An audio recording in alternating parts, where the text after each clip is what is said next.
Hello, Harrisburg School District. I'm Kirsten Keys, the Media and Public Relations Coordinator for the Harrisburg School District. Today, we are joining Scott Lamar on the radio show Smart Talk with WITF to highlight the influx of students and families displaced from Hurricanes Maria, Irma, and Harvey. Joining us for this important interview on WITF, to my right we have Jamie Foster, Chief Academic Officer. And to my left, Sandra James Goodrum, School Social Worker, and McKinney Vento Liaison. Awesome. Ladies, what are we hoping to share with Scott Lamar and the Smart Talk audience today? What we're really hoping to share, Kirsten, is conversation about the ways in which the district supports students who were devastated with the tragedies of the three major hurricanes, but also our students mainly who had to migrate here to the mainland from Puerto Rico, ways in which we support them as it relates to their schooling, as it relates to being able to support them with English language learner needs, as well as to be able to support them with any traumas that they may be experiencing in regards to counseling, as it may regard to housing and other things of that nature, to establish normalcy for these children and, quite frankly, for their families. Awesome. Ms. James Goodrum, tell us about how your department, the Homeless and Displaced Department Division of the school district, has supported these students and families. Well, from the beginning, we've helped students as they came to our district with school supplies, clothing, things that help with their basic needs so that some form of normalcy could continue with them as they transitioned from Puerto Rico here to the United States. Awesome. Well, there you have it from Ms. Jamie Foster, Ms. Sandra James Goodrum, and I'm Kirsten Keys for the Harrisburg School District. Stay tuned for Smart Talk Live with Scott Lamar.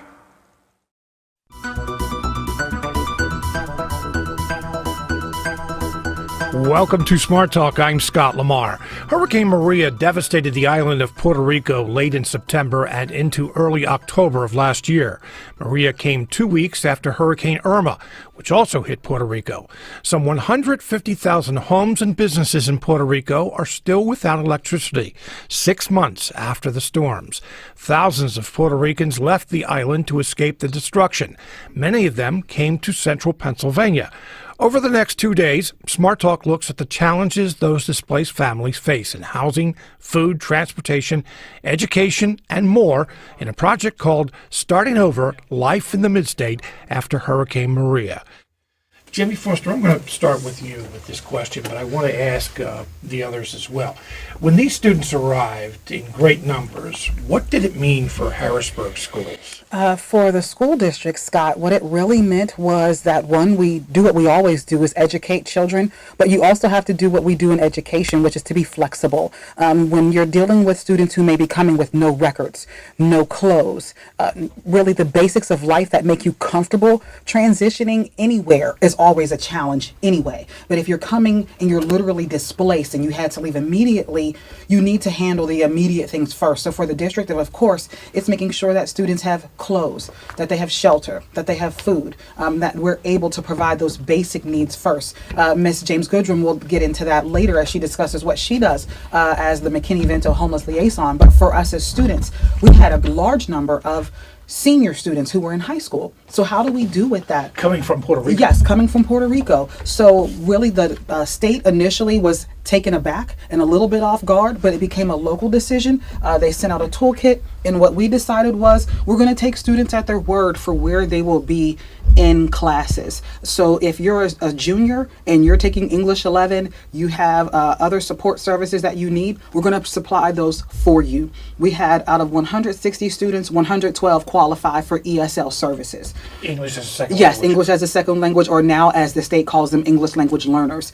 So we needed to ensure that we were providing those services for students right away, so that way they could sit down, take WITA, and that's an exam that we give for students to be able to assess how well their English speaking abilities are, listening, reading, and writing as well. So we were able to take care of that, enroll students as quickly as we could, recognizing that we may have to worry about transcripts at a later date. We're able to circle back now as more schools are open in Puerto Rico to learn exactly where students were, but our goal was to ensure that we could provide as much normalcy for students who had gone through a very devastating, traumatic disaster as quickly as possible, as seamless as possible. Registration can always already be a battle if you're coming with all the paperwork as it is, but it's much easier when we're coming with a smile, when we're giving you a greeting, when someone's there to welcome you. Those small things, that customer service piece of education is really critical to be able to help our students. So we really just jumped right in, did what we needed to do from our ESL side, from the homeless side. The district has always had an ESL social worker.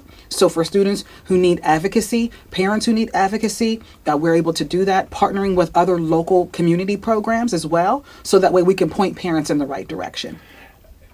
It sounds as if, in hindsight, that things worked out pretty well. Yes. Would it be accurate to say it was seamless, or were there challenges along the way? Now, Scott, you already know in education, we build planes as we fly them. So that's what we tend to do.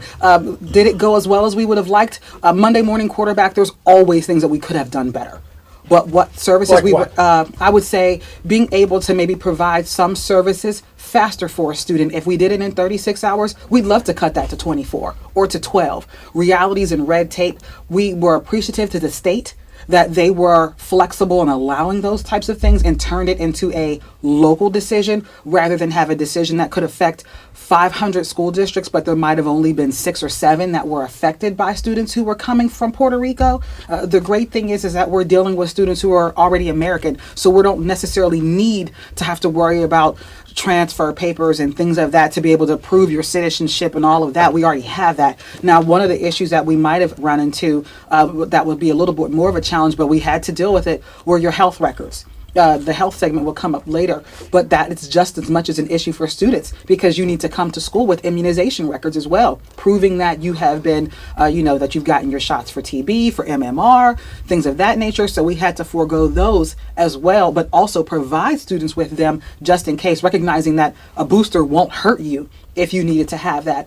So we feel that we did as good a job as we could. The great thing is that the support services that we were providing to students from Puerto Rico, we already provide to students in Harrisburg schools. So it wasn't something that was new for us. Quickly, any idea the number of students who came from Puerto Rico? And I also understand it was not just Maria, No. but the other hurricanes as well. We have 160 students in total.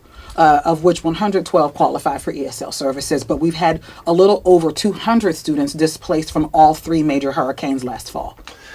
There were so many issues to discuss, but one that both of you have mentioned, and I want to bring Sandra James Goodrum, who is a social worker in the Harrisburg School District, and that is homelessness. Ms. James Goodrum, this was a problem to begin with in Harrisburg and other urban school districts throughout Pennsylvania where there are a lot of students, and a lot isn't okay, let me just say there are a number, a percentage of students. A lot, more than one is a lot of not having a home. But I think many people were under the impression that the Puerto Ricans who came after Maria or the other hurricanes, that they were living with family or they had a place to go. That's not necessarily the case. Correct. Families were leaving Puerto Rico, coming to the mainland to move in with family members or friends of family members or complete strangers. Someone told them of somebody that they could possibly stay with. In some instances, you had families, 1 or 2 families living with another 1 or 2 families, and so there were a lot of people stacked up living there. What we consider to be doubled up in our homeless world, McKinney-Vento homeless world. So it was it was a traumatic situation for everyone to leave from, and then to come here, you have no place to stay, and now you're doubled up, or tripled up, or quadrupled up with other families. So homelessness presents a whole lot of challenges to begin with. Yes. But when you have a student who doesn't have a home to go home to, may not have food on the table when they do, wherever they're staying, leave school. And I'm thinking just even for adults how much of a challenge it is, but how much more of a challenge is it for a student to go to school? I don't know, can you even say, is performing well in school, is that a priority at that point when food, shelter, all those things are not something that you're secure with. Right. Of course, those basic needs have to be met first. You can't sit in the classroom and concentrate on any type of academics if you're hungry. We've been fortunate in our school district that we do feed breakfast and we do lunch. And as well, whenever they come to me and they enroll into my homeless program, they are offered meals. We have an energy pack program, which is a weekend supply of food that a lot of our students, close to 500 of our Harrisburg School District students now take home every weekend. And that is just something to help supplement what parents may already have in the home. But we also make referrals for hot meals as well as meals that they can actually take home with them. So there are agencies and things in the community to assist with. It's just a matter of tapping into those and making sure that we're making the proper referrals, that being the social workers and the counseling staff, so that families can have exactly those needs that they're in need of. But that's food. Absolutely. What about homelessness? And so that also presents another problem. Of course, like you said, before we were hit with the influx of our evacuees, homelessness was already an issue in Harrisburg. There seemed to never be enough places, never enough shelter, never enough homes. The vast majority of our families are what we consider to be doubled up, meaning that they're living with someone else, their name is not on the lease, and they're temporarily staying there. Whenever we had families come in from Puerto Rico, a lot of them were moving in with families that were in subsidized housing. And so that presented another problem as well, because you don't want to do anything where you're going to jeopardize someone's living situation. The housing department was lenient, as in they allowed them to stay a little bit longer because they knew people were coming in.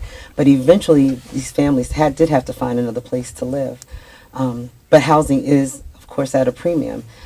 I'm finding now that I'm getting in the last week or so, I've heard about 4 families that have actually found houses, apartments to stay in. Even if it's outside of our initial Harrisburg School District area, we're still servicing them by getting their children back and forth to school, because that's a part of the McKinney-Vento Act. We have to do that. So it's That's a law you're talking about, right? Yes, McKinney-Vento Homeless Student Act. Because of that law, we have to do some things that we just have to take care of. We have to do. And as Jamie Foster mentioned, we were doing it already for our other students that were considered to be displaced. So we just kind of fell in with that. Smart Talk is continuing our series, this WITF series, starting over Life in Mid-State after Hurricane Maria. We're talking about the thousands of Puerto Ricans who came to central Pennsylvania after Hurricane Maria. Actually, as we've heard, the other hurricanes as well. Hurricane Irma, was just a few weeks before. We had, last year was just a devastating year for hurricanes in the Caribbean, and so many people have suffered. Joining us during this portion of the program, Jamie Foster, Chief Academic Officer with the Harrisburg City School District, Sandra James Goodrum, she's a social worker with the Harrisburg School District, and her specialty is working with homeless students and their families. Amber Hilt, coordinator of K through 12 ESL, English as a Second Language and World Language, with the School District of Lancaster. If you have a question or a comment, give us a call, 1-800-729-7532. Send an email to smarttalk@witf.org. You can leave a question or comment on WITF's Facebook page, on Twitter. We are at Smart Talk at Smart Talk WITF. Again, the phone number, 1-800-729-7532. Obviously, many of these students, if not most of these students, have gone through a tremendous life-changing event. They have suffered great trauma. They may have lost family members. They were separated quickly from their family. They're coming to a place that many of them are unfamiliar with. And as we've heard, many of them face other challenges like not knowing the language, not knowing the people that they're living with, maybe not having a place to live at all. So this is something that many American students deal with, some of these problems, but it's not very often that you have students, kids that may range from 5 to 17 or 18, that deal with this all at once. Jamie, how is the school district dealing with the students who are facing this tremendous trauma they've gone through. The district has great partnerships with many local health community organizations. We partner with Hamilton Health, who will be on the segment Right. later, and they have provided tremendous support for students because for many of them, sometimes it's just making sure that you need a physical. Is everything all right? With you on the inside, you were surrounded by a great deal of water. You were surrounded by a great deal of just trauma. So is all okay? We also have a great partnership with Presley Ridge. Presley Ridge provides counseling to students all within the district as long as they can provide health insurance. However, recognizing that we had students who probably couldn't produce a health insurance identification card at that moment, Presley Ridge was flexible enough to provide those services and referrals anyway. For students who are secondary in grades 6 through 12, we provide student assistance program, and that is a program for any student enrolled in Harrisburg School District. Most school districts around the country have it, where if a student is dealing with possible drug, alcohol issues, if they're dealing with management, trauma, anything, the anxiousness, anxiety, they can enroll for that, and that is free.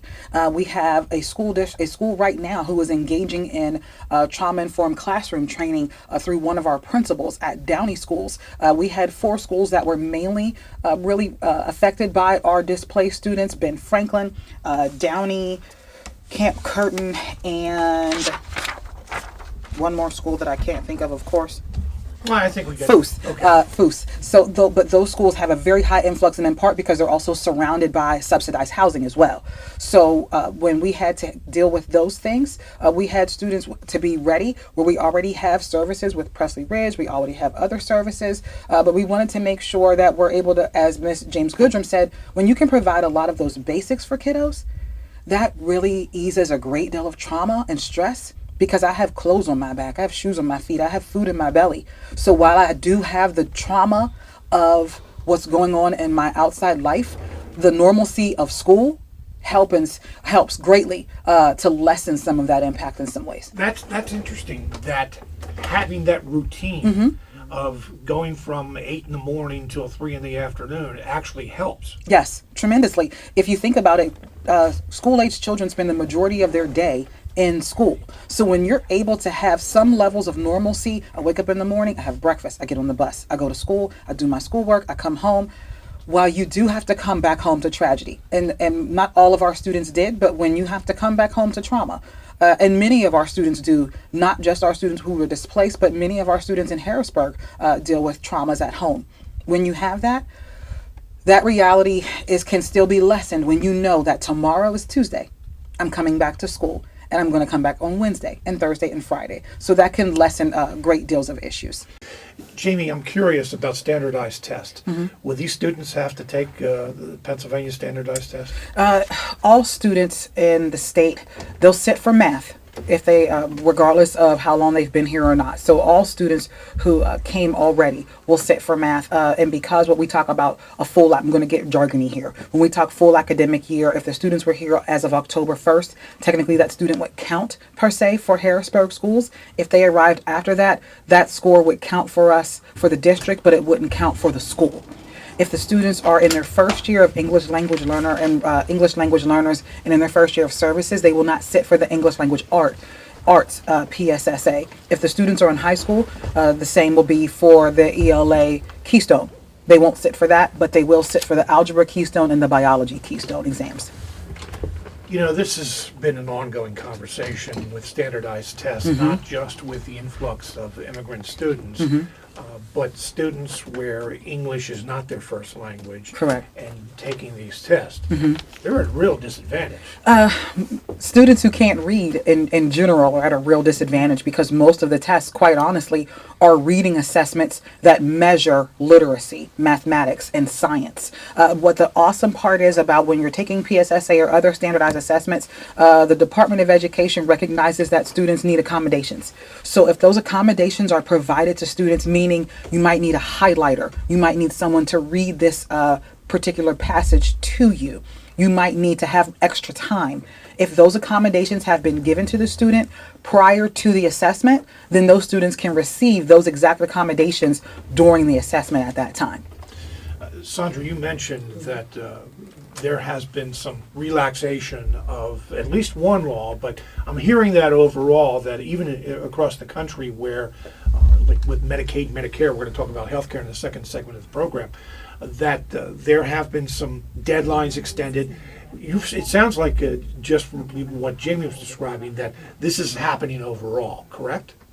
Yes, well, with are you referring to the McKinney-Vento Act Yes, in particular? yes. So that act was basically designed so that there would be no barriers to a student receiving an appropriate education regardless of their living situation. So whether they were in a shelter or on the street or doubled up living with another family, all school districts needed to make sure that students could get an appropriate education, get back and forth to school. We provide them with transportation, uniform, clothing, whatever they needed, so that when they were in that classroom, they would have all those basic needs that we talked about earlier, all those things as other students had, so that they could succeed. We have a question here from a listener, and actually the last couple of days we've gotten very many similar questions. Bonnie's in Harrisburg. Bonnie, you're on the air. Hello, this is, I'm calling from Harrisburg. I have clothes, shoes, makeup, which girls love to have when they go to school, pens, pencils, those kinds of things to donate. How do I donate them to these children? I would suggest that you get in touch with the school that is closest to where you are residing. I believe you said you are in Harrisburg. A lot of our school... To John Harris High School. Right, so I would suggest that you get in touch with John Harris High School, to Miss Crowder, who is the secretary there, what is her Miss Crowder. She is the, yes, she's the office assistant for John Harris campus of Harrisburg High School. and she should be able to direct you as to where the most appropriate person to take your donation. And thank you very much for thinking of us. Yes, Bonnie, thank you very much. And as I mentioned, over the last 2 days since we've been focusing on this, we have had a number of people who have called in and asked how they can donate their time. Transportation is an issue we found. We actually had a suggestion of an employer that is hiring some of the adult refugees coming in. So I think we're going to post as much of that information on our website as we can, where to reach out to. That's WITF.org. I want to thank the three of you for being with us and the work that you're doing, because obviously just what you're describing, this has been a huge challenge. And it sounds as if, okay, we're 6 months into it, but a lot of lessons were learned, a lot was learned, but you're on top of it. Amber Hilt, coordinator of K-12 ESL and World Language School District of Lancaster. Jamie Foster's the chief academic officer, Harrisburg City School District. Sandra James Goodrum, Harrisburg School District social worker. Thank you very much for being with us today. Thank you for Thank you for having us.